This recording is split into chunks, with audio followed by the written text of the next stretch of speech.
কিছু নাই, হোটেল ফোটেল ইনে আর ফ্যাক্টরি নেই, কোনো কিছু নেই। তো শুধু একটা কলেজ আছে আর প্ল্যাটফর্মটা জাস্ট স্টার্টিং।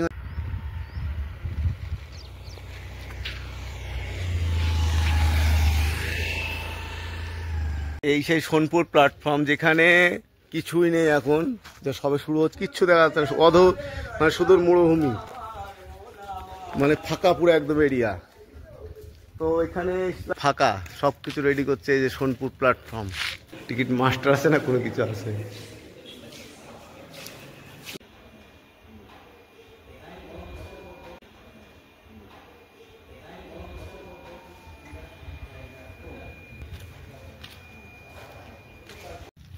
তো এটা হচ্ছে যে সোনপুরে দেখতে পাচ্ছেন যে পুরো ফাঁকা, সব কিছু রেডি করছে এই যে সোনপুর প্ল্যাটফর্ম। এই যে সোনপুর প্ল্যাটফর্মের এরিয়া, তো নতুন জায়গা। তো এখানে টিকিট কাউন্টার আছে, ঠিক এই ভিতরটায় টিকিট কাউন্টার আছে, কিন্তু কোনো লোকজন কিছুই নেই, টিকিট কাউন্টার টিকিট মাস্টারও নেই। তো যাই সে নতুন যেটা অভিজ্ঞতা হলো, এটা সবথেকে বড় কথা। আমি এতদিন ধরে ডিউটি করছি রেলের মধ্যে, কিন্তু এই অভিজ্ঞতা প্রথম পেলাম। তো এইরকম ধরনের অভিজ্ঞতা এখন কোনো জানা ছিল না, এই নতুন অভিজ্ঞতা হলো। তো আপনাদের সেই জন্য আর কি ভিডিওটা শেয়ার করলাম। আমি তো ব্লগ ভিডিও করি না, তারপর শেয়ার করে দিলাম এই ভিডিওটা। তো চলুন দেখুন প্ল্যাটফর্মের ভেতরে চলুন দেখুন টিকিট কাউন্টার কি বলছে। এই হচ্ছে টিকিট কাউন্টার, না টিকিট কাউন্টার কোনো টিকিট মাস্টার আছে না কোনো কিছু আছে, দেখতে পাচ্ছেন এই কটা স্টেশন।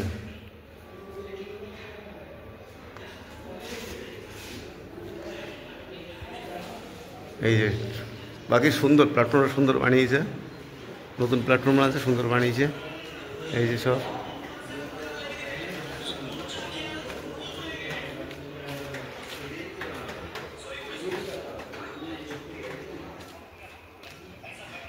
হ্যালো বন্ধু, গুড মর্নিং। আজকে একটা নতুন ব্লগ নিয়ে আপনাদের সামনে আসছি। তো যে ব্লগটা, এখানে উড়িষ্যার সোনপুর প্ল্যাটফর্মের নাম, পুরো শ্মশান এরিয়াতে দেখতে পাচ্ছেন, আশেপাশে সব শ্মশান এরিয়া। এখানে না কোনো একটা বাজার, না দোকান, না কোনো কিছু, প্ল্যাটফর্মের সাইডে। তো এখান থেকে যদি কোনো প্যাসেঞ্জারকে আসতে হয় তার দোকানে যেতে হলে মিনিমাম 3 কিলোমিটার রাস্তা তাকে হেঁটে যেতে হবে, কোনো গাড়ির ব্যবস্থা নেই। তা সবে এখানে ডেভেলপমেন্ট হচ্ছে উড়িষ্যার এই সোনপুরে। তো এই যে দেখতে পাচ্ছেন সাইডে একটা কলেজ আছে, ডিপ্লোমা কলেজ, মানে কি কোর্সের বড় ইঞ্জিনিয়ারিং কলেজ আর কি। তাই কলেজ আছে, কিন্তু আশেপাশে কোনো কিছু নেই। তো দেখতে চারিদিকেই সব ফাঁকা মাঠ। তার এই যে আমরা এখানে এসেছিলাম একটা চায়ের দোকানে চা খেতে, সিঙ্গাড়া মুড়ি চা এসব খেয়ে যাচ্ছি। তো এখানকার সব থেকে সমস্যা, এখানে এসে খাওয়া দাওয়ার কোনো ব্যবস্থা নেই। তো আজকের এই ভিডিওটা ছোট্ট করে দিলাম। এই যে আমরা সব যাচ্ছি চাটা খেয়ে, এই যে সব যাচ্ছি দেখতে পাচ্ছেন। তো এমন জায়গায় কে কে এসেছো একটু জানাবে। হ্যাঁ চলো আগে প্ল্যাটফর্মে দেখা যাক, আরো কিছু দেখা যায় দেখতে। ধুধু কিছু নাই, হোটেল ফোটেল ইনে আর পাখে নাই করে সোনপুরটা এটি নাই। এটা অনেক হোটেল চা আছে, মুড়ি আছে, আর কিছু নাই। সমস্যা বাকি আর কিছু মিলেনি।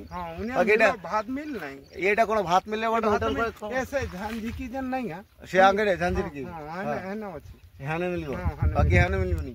ইয়াড়ে না মিলে, এইবারে তো তোমার গোটে হোটেল কাটি দিও না, এটি গোটে ভাত হোটেল গোটে কাটি দিও না। সে ফটো করো কাঢ়িমা পরা সেপଟେ কাটিଥିଲା। হ্যাঁ সে মুড়ে করি, সে মুড়ে এটা আমি ঘর ঘুরা বনাবার লাগি চেষ্টা করুছি, গোটে হোটেল রে কর্মা। হ্যাঁ ভাত হোটেল তো করে দিও। যে সোনপুর এরিয়ায় তো এখানে দেখতে পাচ্ছেন গ্রামের লোকের তাদের ভাষা কেমন, উড়িয়া ভাষা। তো এটা সম্বলপুরি ভাষা, এদের ভাষাটা অনেকটা সম্বলপুরি, যেহেতু টাচে আছে, তো সম্বলপুরি ভাষা তো দেখতে পাচ্ছেন ভাষাটা কিভাবে কথা বলছিল। তো এখানে আসলে পরে এদের সঙ্গে মিলেমিশে চলতে হবে। আর এরা টোটালটাই এতটাই গরিব এরিয়াটা, তো গরিব এরিয়া যার জন্য এখানে কোনো ডেভেলপমেন্ট হয়নি, যেহেতু এখানে কোনো ফ্যাক্টরি নেই, কোনো কিছু নেই। তো শুধু একটা কলেজ আছে আর প্ল্যাটফর্মটা জাস্ট স্টার্টিং হয়েছে নতুন। এই যে সোনপুর প্ল্যাটফর্মটা, এই যে কেবল স্টার্টিং হয়েছে। আস্তে আস্তে ধীরে ধীরে দেখা যাক এরপর কী হয়। চলুন দেখা যাক। পরে কি দেখা যাবে। শুক্রবারে এখানে যাক একটু গাড়ি টাড়ি আসে, তাছাড়া কোনো গাড়ি আসে না। আর আমাদের পুরী সোনপুর এক্সপ্রেস যেটা, সেটা শুধু শুক্রবারে আসে, বাকি সবই হালকা। এখানে কোনো কিছু নেই, না লোক বসতি আছে না কোনো কিছু। এখান থেকে লোক বসতি প্ল্যাটফর্ম থেকে মিনিমাম 2 থেকে 3 কিলোমিটার দূর। আর এখানে কোনো বাসের না কোনো কিছু, নতুন ডেভেলপমেন্ট তৈরি, মানে জায়গাটা নতুন তৈরি হচ্ছে একদম। আর এই যে সোনপুর প্ল্যাটফর্মটা, এটা উদ্বোধন তৈরি করতে গেল নরেন্দ্র মোদী নিজের হাতে। তো এইখানেই আমরা এসছি, আজকে ডিউটি পড়েছে আমার এখানে, তো চলে আসলাম আজ গাড়ি এখানে নিয়ে। তো এখানে এসে দেখছি এই অবস্থা, তো এখানে খাওয়ার কোনো ব্যবস্থা নেই, কোনো কিছু নেই। এখন দেখা যাক দুপুরবেলা কি খাওয়া দাওয়া হয়। সকালে মোটামুটি হালকা করে চা একটু মুড়ি খেয়ে আসলাম, আর এই যে আমার সবাই যাচ্ছে চাটা খেয়ে।